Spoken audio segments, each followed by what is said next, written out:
तमाम जुन्नर तालुक्यातील भक्त गण परिवाराच्या वतीनं आणि आपल्या सगळ्यांच्या वतीनं हा सत्कार होत आहे। आपल्या विनंती आहे की आपण एकदा टाळ्या वाजवायच्या।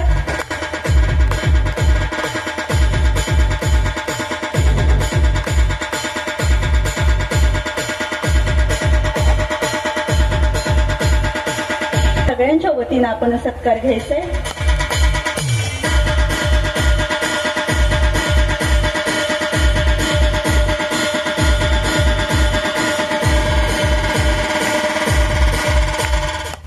अचल आखाडा हरिद्वार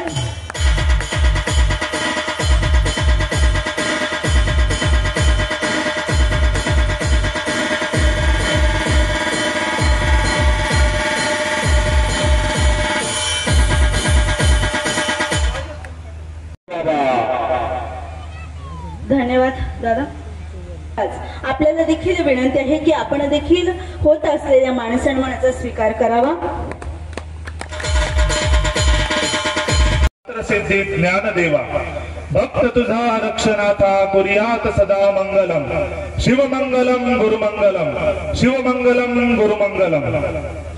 आज या ठिकाणी बडीबाबा मच्छिंद्रनाथांना शिवगोरक्षनाथांना व नवनाथ महाराजांना चरणवंदन करून या ठिकाणी महात्मा गिरिजी मठाधीश यांच्या चरणामध्ये मी कोटी कोटी प्रणाम करतो।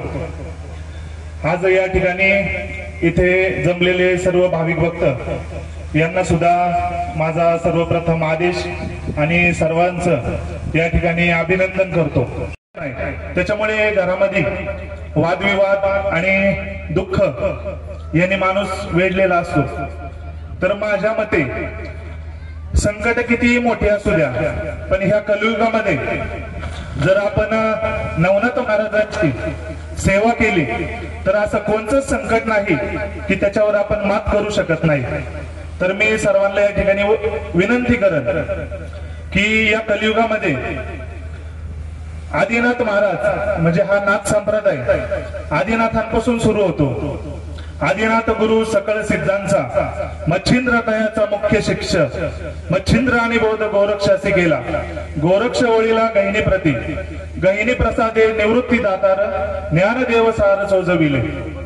अशा प्रकारे ही आदिनाथांची परंपरा आहे नाथ संप्रदाय। आणि ह्या नाथांची सेवा जर केली तर आता बघा हे कलियुग चालू आहे। ह्या कलियुगामध्ये आपल्या जवळचे लोक किंवा नातेवाईक असतील सगळे संबंधी असतील एकमेकाचं चांगलं कोणाला पावत नाही हे प्रत्येकाचा स्वतःचा अनुभव आहे। तर अनेक प्रकारचे तंत्र मंत्र जादूटोना किंवा अघोरी विद्या बंगाली विद्या गारुडी विद्या अनेक विद्यांचा प्रयोग करून सांसारिक लोकांना म्हणजे काही लोक असे असतात की दुसऱ्यांना त्रास देऊन त्यांच्या दुःखामध्ये आपल्याला आसुरी आनंद कसा मिळेल ह्याचा प्रयत्न केला जातो। पण ह्या आसुरी शक्तींवर जर विजय मिळवायचा असेल आणि आपलं सांसारिक जीवन सुखाने घालवायचं असेल तर ही नाथांची सेवा आपण केली पाहिजे। तर आदिनाथांपासून ही मच्छिंद्रनाथ हे प्रथम शिष्य आदिनाथांचे। आणि आदिनाथांना असं वाटलं की ह्या कलियुगाला प्रारंभ झाला अनेक प्रकारचे ह्या विद्यांमुळे सांसारिक लोक दुःखात पडायला लागले।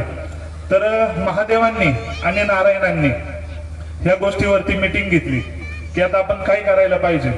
तर आदिनाथ आणि नारायण म्हणले की नवनारायणांना पाचारण करा। हे नवनाथ ग्रंथ आहे याच्यामध्ये सर्व उल्लेख आहे तरी पण मी या ठिकाणी तुम्हाला सांगतो की मग सर्वप्रथम आदिनाथांनी मच्छिंद्रनाथांना अवतार घ्यायला लावला।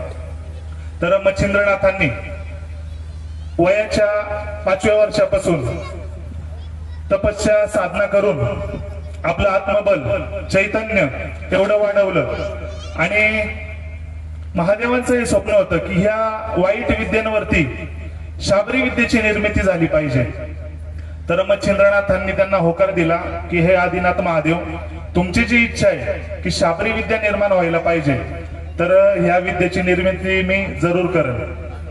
दत्त महाराजांच्या कृपेने आणि आदिनाथांच्या कृपेने बडीबाबा मच्छिंद्रनाथांनी साधनेतून प्रत्येक देवी देवता ज्या असतील म्हणजे पवनपुत्र हनुमान महाकाली अष्टभैरव, वीरभद्र, परत भूतावळ म्हणजे जे वेताळ, भूतांचा राजा, अनेक देवी देवतांना त्यांनी प्रसन्न करून घेतलं. ज्यांनी स्वखुशीने त्यांना आशीर्वाद दिला कार्यासाठी, की ज्या ठिकाणी तुम्ही शाबरी विद्या निर्माण करताय आणि त्या ठिकाणी तुमचे मंत्र असतील तर त्या ठिकाणी तुम्ही साह्यभूत झालं पाहिजे, ही मच्छिंद्रनाथांनी अनेक देवी देवतांना विनंती केली. पण त्या ज्या ज्या देवी देवतांनी त्यांना साह्य केलं तर त्यांच्याशी त्यांनी युद्ध नाही केलं. पण अशा अनेक देवी देवता होत्या की त्यांनी बाबांना नकार दिला, पण बाबांनी त्यांच्या संग युद्ध केलं. स्वतःच्या स्वसामर्थ्यावर, तपस्येच्या बळावरती त्यांच्याशी युद्ध करून त्या देवी देवतांना हरून त्यांच्याकडून वचन मागून घेतलं की ह्या कलियुगामध्ये ज्या घरामध्ये आमची नवनाथांची सेवा होईल, दत्तात्रयांची सेवा होईल, आदिनाथांची सेवा होईल, त्या ठिकाणी ह्या वाईट विद्या किंवा तुमची विद्या चालली नाही पाहिजे, त्या ठिकाणी आमचं कार्य चाललं पाहिजे. तर मग अशा संसारिक लोकांना दुःखातून मुक्त करण्यासाठी नवनाथांची सेवा केली पाहिजे. पण नाथ संप्रदायाचे काही नियम आहे. जर नाथांची सेवा करायची असेल तर ह्याची काही 5 तत्व आहे. तर नवनाथ कधी कृपा करतात, तर ही 5 तत्व अशी की पहिलं म्हणजे मांसाहार. घरामध्ये मांसाहार वर्ज्य केला पाहिजे, कारण की प्रत्येक प्राणी मात्रांमध्ये शिवांचं तत्व आहे, नारायणाचं तत्व आहे. ज्यावेळेस आपण त्यांची हत्या करतो त्या प्रकारे कुठंतरी वेदना हे हरिहरांना होत असतं आणि त्याच्या पापाचं कर्म आपल्याला कुठं ना कुठं भोगावं लागतं. त्यामुळे मांसाहार पूर्णपणे वर्ज्य केला पाहिजे. त्याच्यानंतर कुठल्याही प्रकारचं व्यसन करता कामा नये. नाही तर आपण नाथांची सेवा करतोय आणि आलोय दारू पिऊन किंवा काय अनेक प्रकारची व्यसन करतो तर तिथं नाथ तुम्हाला साह्यभूत कधीच होणार नाही. तिसरं म्हणजे परस्त्री माते समान. तर नाथ संप्रदायामध्ये स्त्रियांना खूप महत्व आहे. स्त्री हे आदिशक्तीचं रूप आहे. तर नाथांनी कायमस्वरूपी असंच म्हणलंय की ज्यावेळेस नाथ आपला प्रचार प्रसार करायचे आणि दुःखी लोकांचे दुःख दूर करायचे तर ते प्रत्येक घरापुढे जायचे आणि भिक्षा मागताना म्हणायचे, अलख निरंजन माई भिक्षां दे. तर प्रत्येक माईला, प्रत्येक महिलेला जर बाबा माई म्हणतात, आईचा दर्जा देतात, तर त्यांना किती किंमत आहे. त्यामुळे महिलांना नाथ संप्रदायात खूप किंमत आहे. तर प्रत्येक स्त्री माते समान मानावी. त्याच्यानंतरून आपण जो काही पैसा कमवतो संसार करण्यासाठी तर हा पैसा चांगल्या मार्गातूनच आला पाहिजे. धन जोडावे उत्तम व्यवहार, चांगल्या मार्गातून पैसा आला पाहिजे. आणि आपल्यापासून 5वा नियम असा आहे की आपल्यापासून जे गोरगरीब लोक आहे किंवा प्रत्येक कोणत्याही विविध घटकातील असतील आपल्यापेक्षा कमी ताकदीचे, तर आपल्यापासून या गोरगरीब लोकांना कुठल्याही प्रकारचा त्रास झाला नाही पाहिजे. शारीरिक नाही झाला पाहिजे, मानसिक नाही झाला पाहिजे, वाचेतून सुद्धा एखाद्याचा अपमान किंवा एखाद्याचं मन दुखवलं नाही गेलं पाहिजे. ही नाथांची 5 तत्व आहे. ही जर तुम्ही पूर्णपणे पाळली तर नवनाथांची कृपा त्या घरावरती जरूर होणार आणि तुमची दुःख दूर होतील. तर आता नाथांचं महत्व, आता ही आपली शिव जन्मभूमी, हे स्वराज्याचे रक्षक आणि स्वराज्य संस्थापक छत्रपती शिवाजी महाराज यांची ही जन्मभूमी. तर ह्या छत्रपती शिवाजी महाराज आणि धर्मवीर संभाजी महाराज हे ज्यावेळेस औरंगजेबाच्या कैदेत होते तर कानिफनाथ मठीमध्ये कानिफनाथ महाराजांचं समाधी मंदिर आहे. तर त्या ठिकाणी छत्रपती शिवाजी महाराजांची पत्नी म्हणजे सईबाई यांनी असा नवस केला की ह्या औरंगजेबाच्या तावडीतून माझे पतिदेव आणि मुलगा सुखरूप घरी सुटून यावे.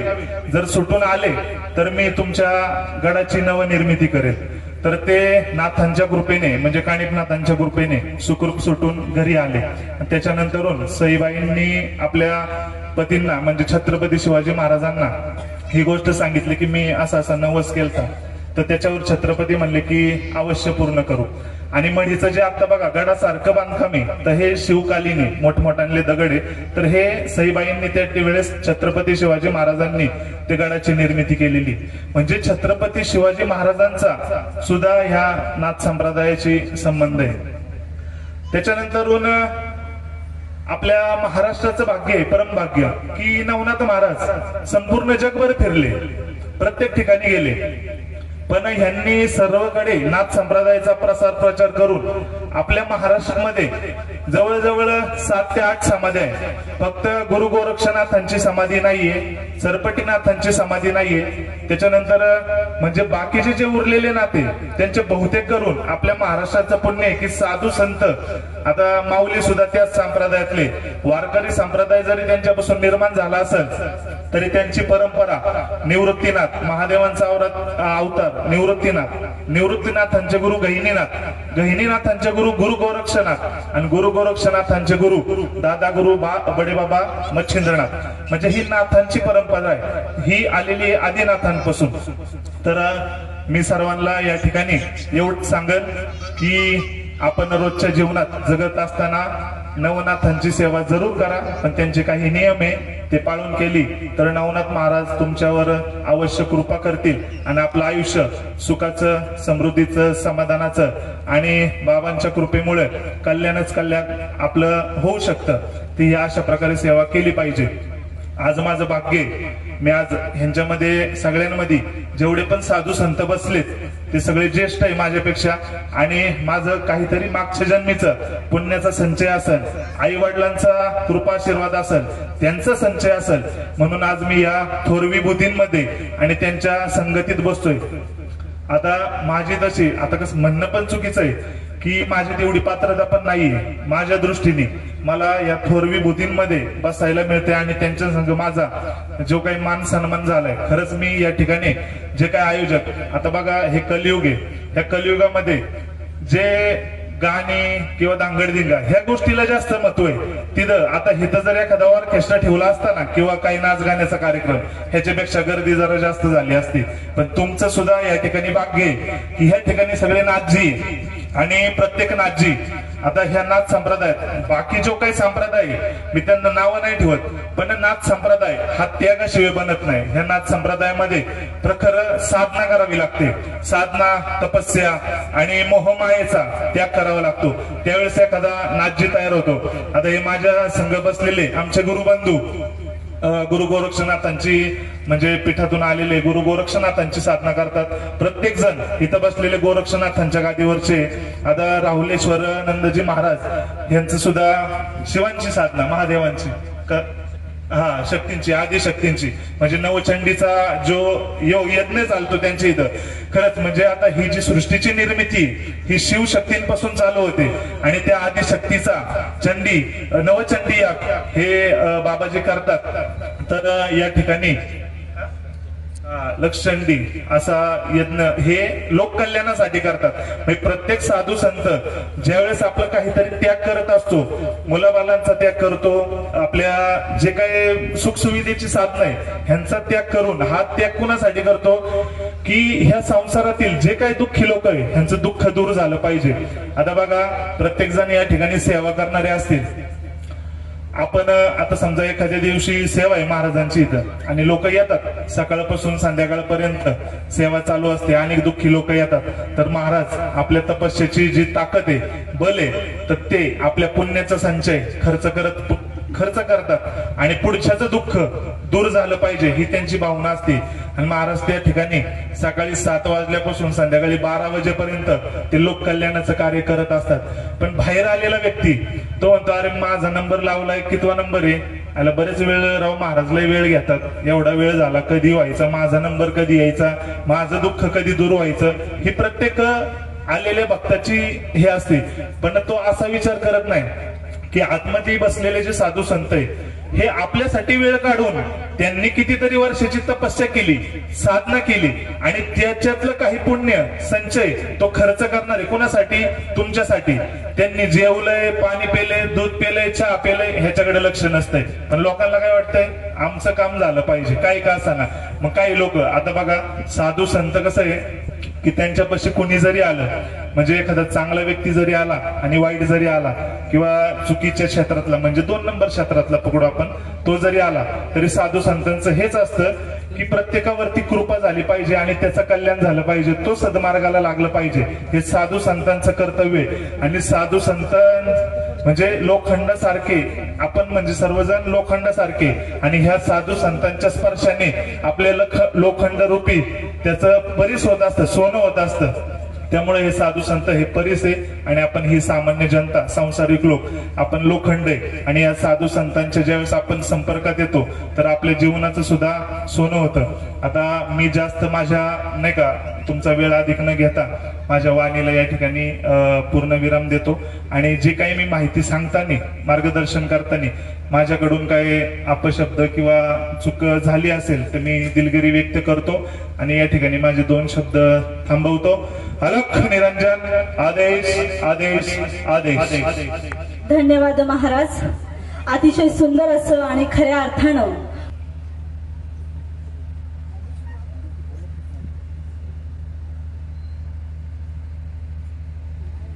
मुझे बोलने की आदत नहीं है,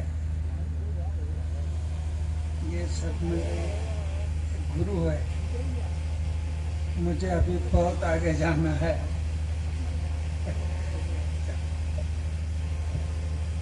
धन्यवाद महाराज.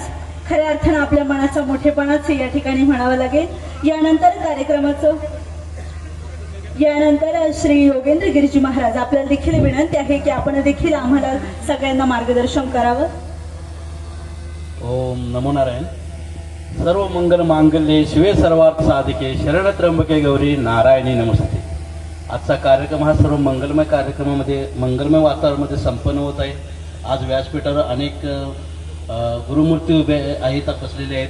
आज संत संमेलन थोडक्यात म्हणावं लागेल. आज या संतांच्या माध्यमातून आज ढोळे परिवाराने आज हा एवढा मोठा महायोग तयार केला आहे. गुरुकृपा ही केवलम शिष्य परमंगलम. खरोखर गुरुजी कृपा झाल्याशिवाय शिष्यांच्या हातून अशी कार्य होत नसतात.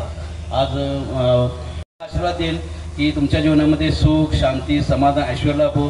जीवनामध्ये सर्वांनी एक 2-3 गोष्टी लक्षात ठेवण्यासारख्या आहेत. एक आपले आई वडील, आपलं कुलदेवत कुलदेवी आणि आपले गुरुजी. तुम्ही ह्या पंचतत्वामध्ये जर थांबला तर तुमच्या जीवनामध्ये सुखी सुखच आहे. प्रथम तुम्ही आई वडिलांचे मनामध्ये कुठल्याही प्रकार दुःख येता कामा नये याची सर्वांनी काळजी घ्यावी असं मी सर्वांना विनंती करतोय. आणि आता आपल्याला गुरु महाराजांचे काही अमृतवाणी तुम्हाला ऐकायचे आहे, तर मी जास्त वेळ घेत नाही. सर्वांना थोडं थोडं बोलण्याचा चान्स द्यायचा आहे. ओम नमो नारायण. जय गुरुदेव. धन्यवाद महाराज. यानंतर आपल्या पातळेश्वरचे बालयोगी मोनिनाथजी बाबा हे देखील आपल्या सगळ्यांना आशीर्वाद देत आहेत. गुरुर ब्रह्मा गुरुर विष्णू गुरुर्देव महेश्वरा गुरुर साक्षात परब्रह्म तस्मै श्री गुरवे नमः. ध्यानमूल्यं गुरुमूर्ति पूजामूल्यं गुरुपदं मंत्रमूल्यं गुरुर्वाक्यं मोक्षमूल्यं गुरुर्कृपा. अखंडमंडलाकारं व्याप्तं चराचरं तस्मै श्री कार्यार्थसिद्धं श्री गुरवे नमः. श्री गुरवे नमः. सर्व गुरुमंडळींना मी साष्टांग दंडवत करून पुढे मी माझ्या वाणीला भक्तांना एक मार्गदर्शन करतो. तू मन मीच करी माझे भजन प्रेम धरी सर्वत्र नमस्कारी मध्ये एकांते. ज्यावेळेस आपलं मन प्रसन्न असेल त्यावेळेस सर्व आपल्या जीवनातल्या सिद्धी आपल्याला प्राप्त होतात. त्यासाठी ज्ञानेश्वर महाराजांनी आपल्याला ह्या ओवीतून असा सुंदर असा अर्थ दिलेला आहे. तू मन मीची करी माझे भजन प्रेम धरी सर्वत्र नमस्कारी मध्ये एकांते. ज्यावेळेस आपण भगवंताच्या दरबारात जातो, गुरुच्या दरबारात जातो, ज्यावेळेस मंदिरामध्ये तुम्ही प्रवेश करता त्यावेळेस तुमच्या सामने तिथे कासव ठेवलेलं असतं. ते कासवाचं प्रतीक मंदिरामध्ये कशासाठी असतं की जेणेकरून त्या कासवाला स्पर्श केल्याच्या नंतर तो सर्व इंद्रिय आपल्या शरीरामध्ये आतमध्ये घेतो. तसंच तुम्ही भगवंताच्या दरबारात जात असताना, गुरुच्या दरबारात जात असताना तुमचं मन काय तुमच्या मनामध्ये विचार असतील ते बाजूला ठेवून तिथे एकाग्र मन एकाग्र चित्ताने तिथे जाऊन गुरुला साष्टांग दंडवत करावा किंवा भगवंताच्या ज्यावेळेस तुम्ही मंदिरात प्रवेश करता त्यावेळेस त्या मंदिरामध्ये जात असताना तुमचे मनातले विचार बाजूला ठेवून एकाग्र चित्ताने तुम्ही जेव्हा तिथं त्या भगवंताच्या चरणापाशी साष्टांग दंडवत करता तेव्हा तुम्हाला सर्व सिद्धी प्राप्त होतात। त्यासाठी आपण एकाग्र चित्ताने भगवंताच्या दरबारात गेलं पाहिजे। आपल्या पाठीमागे असणारे व्याधी असतील, आपल्याला काही त्रास असेल, तिथे एकाग्र चित्त झाल्याच्या नंतर तुमच्या सर्व व्याधी पूर्ण होतात। पण तुम्ही तिथे गेल्याच्या नंतर त्या भगवंताला साष्टांग दंडवत करून एकाग्र चित्त केलं पाहिजे। त्यासाठी मी तुम्हाला एकच विनंती करतो, त्यासाठी आपण आचार, विचार आणि उच्चार ह्या 3 गोष्टींचं पालन केलं पाहिजे। आपण कसं म्हणतो आचार्याने स्वयंपाक केला उत्तम झाला, पण तो उत्तम स्वयंपाक कशामुळे झाला तर ज्यावेळेस त्याला सर्व सामग्री आपण पुरवतो। त्यासाठी आपण आचार, विचार आणि उच्चार ह्या 3 गोष्टींचं आपण पालन केलं पाहिजे। आचार म्हणजे काय, सर्व आपल्या जवळ असणारे आपण सगळे घरातलं कुटुंब एकाग्र राहिलं पाहिजे, त्याला म्हणतात आचार। आणि विचार, तुमच्या मनामध्ये जर कुठली गोष्ट काही करायची असेल त्या कुटुंबाने सगळ्यांचे विचार घेऊनच करावे। आणि त्याच्यानंतर पुढे निघाला विचार, ते उच्चार। ज्यावेळेस अक्षर ब्रह्म अशेष तीच मूर्ती सुयश तेथे वर्णपुणे जोश मिरवित असे, मूर्ती तेची अवयव देखा अंगिक भाव तेथे लावण्याची ठेव अर्ध शोभा। अक्षर ब्रह्म हे बोलताना जपून वापरावं, जेणेकरून एखाद्याचं अंतकरण दुखन असं बोलू नये। त्यासाठी त्या पुढचं निघणारे उच्चार हे सुद्धा आपण काळजीपूर्वक केलं पाहिजे। येथे तुम्हाला आम्ही ह्या माझ्या छोट्याशा याच्यातून तुम्हाला थोडस मार्गदर्शन केलं, हे तुम्ही हेच सर्व घेऊन जावे हीच मी तुम्हाला सर्वांना विनंती करतो। आणि येथेच थांबतो, तुमचं पुढील आयुष्य सुखाचं, समाधानाचं, आनंदाचं, भरभराटीचं होतं हीच तुमची गुरुचरणी प्रार्थना करतो। ओम नमः शिवाय, ओम नमः शिवाय, ओम नमः शिवाय। धन्यवाद महाराज। महाराजांविषयी सांगायचं झालं तर आयुर्वेदिक पद्धतीने महाराज पात्रेश्वर या ठिकाणी कावीळ उतरवण्याचं काम करतात आणि 1ही रुपया न घेता महाराजांचं हे अविरतपणे कार्य चाललेलं आहे।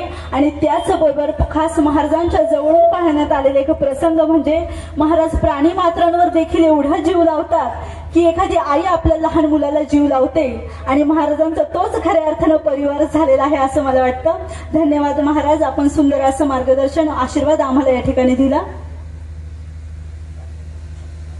यानंतर आजच्या कार्यक्रमाचं प्रमुख आकर्षण, ज्यांच्यासाठी आज खास आपण या ठिकाणी उपस्थित झालेला आहात, श्री राहुलेश्वरानंद गिरीजी महाराज आपल्या सगळ्यांना आशीर्वाद देतील। उत्तराखंड ऋषिकेशहून महाराज कुंभमेळ्यानंतर खास आपल्यासाठी या ठिकाणी आलेले आहेत श्री राहुलेश्वरानंद गिरीजी महाराज।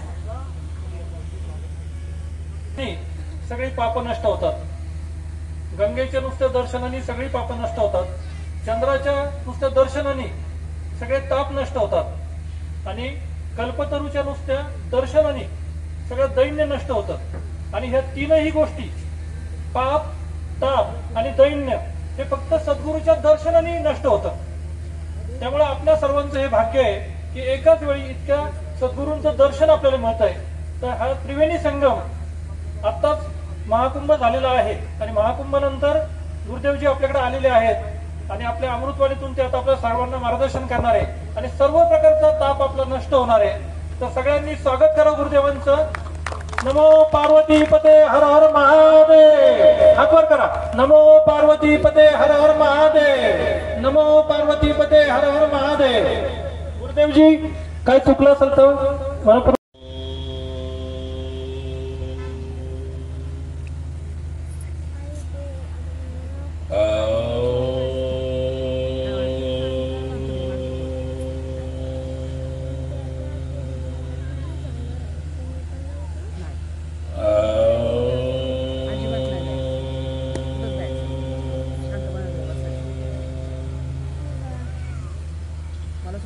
सरस्वती माता तुम पाय लागो, देव गुरु तणी आज्ञा मांगो, जीव अगरे आप बेस जो आय वाणी कर जो सवार, आगो पाछो जो अक्षर थाय माफ करजो दोष जो थाय कविजन आगळ मारी श्रीमती दोष टाळजो माता सरस्वती। अखंड मंडलाकार सचेत अचेत निराकार और आकार स्वरूप स्वामी सच्चिदानंद जी एवं सिद्धाश्रम के समस्त योगी, समस्त मातृशक्ति एवं समस्त देव शक्ति को कोटि कोटि। मराठीतच बोलू ना, थोडस कुठे तुटलं तर सांभाळून घ्या। आज या ठिकाणी मंचावर बसलेली सगळी साधू संत, महामंडलेश्वर मंत,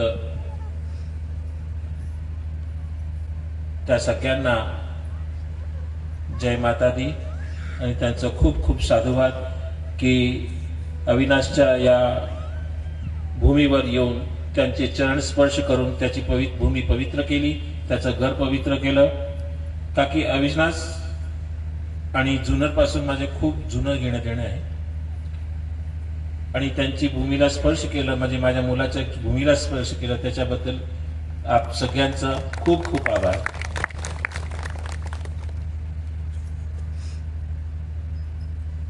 आता महाराजांनी जसा आपल्याला उपदेश दिला की धर्माचे किती नियम असतात आणि कसे पाळावे,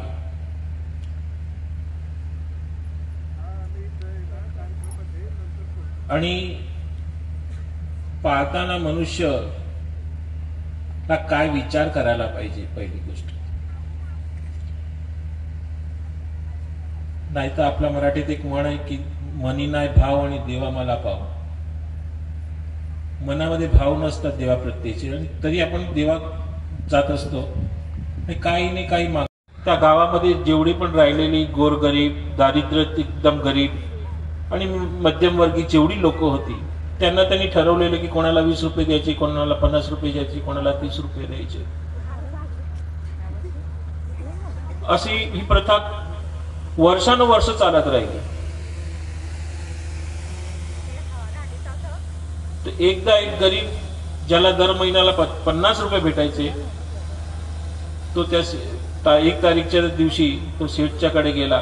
शेठच्या मुनींनी सांगितलं की यावेळी तुला खाली 25 रुपये भेटणार, 50 रुपये भेटणार नाही।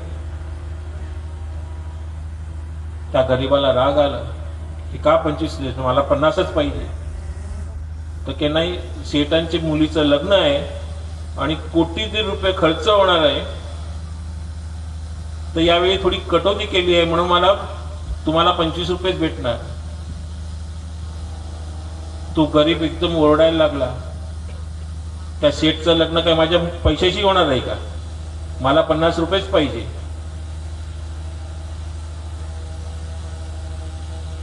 तशीच आपली मनुष्याची वृत्ती आहे की देवाने आपल्याला जन्म दिला, घर दिलं, दार दिलं, आई दिली, बाप दिले, भाव दिले, सगळं दिलं, पण आपण कधी देवाचा उपकार मानला नाही। तर आपण देवाला मंदिरात जातो, काहीतरी मागतो आपण आणि रागवतोही देवाला, आणि किती लोक तर आपल्या नशिबाला कोसतात, काही ग्रहांना दोष देतात, काही देवांना दोष देतात। पण आपण कधी पण हे विचार केला की आपण कधी मंदिरात गेलो, देवांना धन्यवाद दिला का, अरे तुम्ही मला किती सुंदर जन्म दिला। जन्म तर दिलंच दिलं, ते पण मनुष्य जन्म दिलं की जे देवतांना पण दुर्लभ आहे। अशा जन्माना तू मला दिलं ते खूप खूप धन्यवाद। कुठेच थोडस दुःख आलं की लगेच आपण देवाला आठवण करतो। देव कधी पावतो की जेव्हा तुम्ही देवाला धन्यवाद देत असाल। खाली टायमाच्या वेळेला की कधी तुमच्यावर उपसर्ग आले त्यावेळेला तुम्ही देवाला आठवण करणार तर देव किती पावणार। म्हणून जर देव तुमच्याकडे बघावं नेहमी, तर तुम्हाला नित्य त्या परमात्म्याला कमीत कमी, ज्या परमात्म्याने 24 तास तुम्हाला दिलेले आहे, तर कमीत कमी 24 मिनिटं तरी त्या देवाला द्यावी। तुमच्या पापाचा क्षय होतो आणि देव तुम्हाला पावतो। पण आपण काय करतो, आता जुन्या आता तर बायका तर कधी हातात माळा बघत नाही, पण जुनी बायका बघा कुठे की गावाची असेल सोफ्यावर बसलेली असेल, राम राम राम राम राम राम राम करत असेल, पण नजर कुठे असेल सुनाकडे, काय करते काय नाही करते. कुठे भांडकी पडली खाली, हे घरात नाही आणलेली का तुझ्या,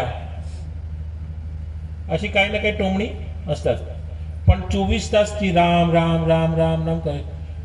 अशी किती टोमणी मारली तरी त्यांनी ती स्वर्गामध्ये जाऊन बसते. त्याचं कारण की माळा करताना पण जेव्हा ती राम राम बोलते तेव्हा त्याचं कनेक्शन बांधलेलं असतं. ती सुनाला टोमणे मारली तरी ती सुनाच्या चांगल्यासाठी मारत असते. पण आता ती आई राहिली नाही, ती व्यक्तिमत्व पण राहिले नाही. आपली संस्कृती, बाकी भारताची संस्कृती ही मिटत चाललेली आहे. की ज्या दिवसापासून या भारत देशामध्ये रोटी चोटी आणि बेटी ही तिन्ही बिघडली तेव्हापासून धर्माचा हास होत आलेला आहे. पहिले घराची जेवण आपण करायचं, बाहेर कधी जेवायचो नाही. आता घरी कमी जेवण असतं, बाहेर जास्त असतं. जेवण बिघडलं आपलं. मसालेदार खाणं, होटलात कमीत कमी 8 दिवसात 2दा आपण हॉटेलमध्ये जाऊन जेवायचं. रोज वडापाव तरी पाहिजेच. आपलं जेवण, रोटी बिघडली, नंतर चोटी बिघडली.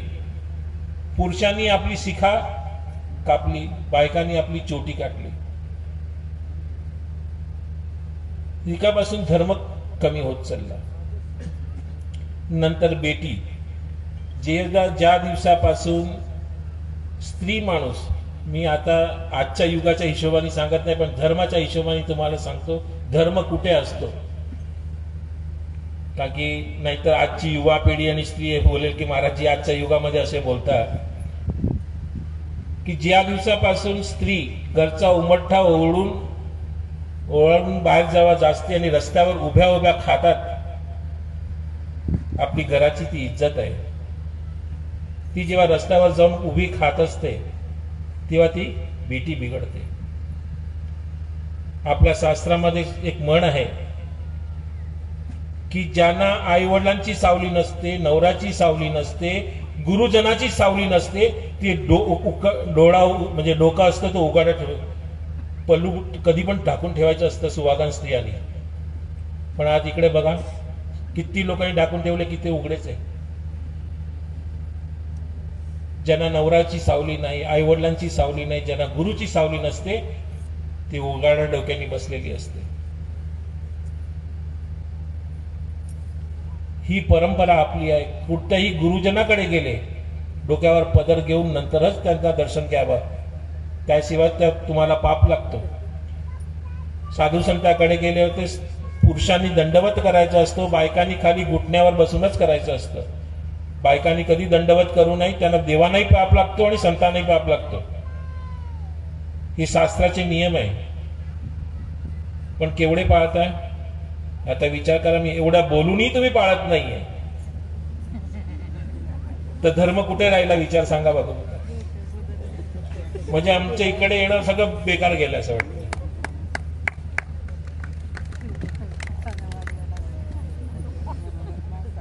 अरे सगळ्यांना आई वडील आहे, नवरा आहे, भाऊ आहे, मोठे भावंड असतील, गुरुजन्य. तेव्हा देव काय बोलले त्याला की जेव्हा जेव्हा कुंभ मिळेल आणि जिकडे जिकडे संत येऊन तुझा आंघोळ करेल ते संत तुझा पापाचा अक्षय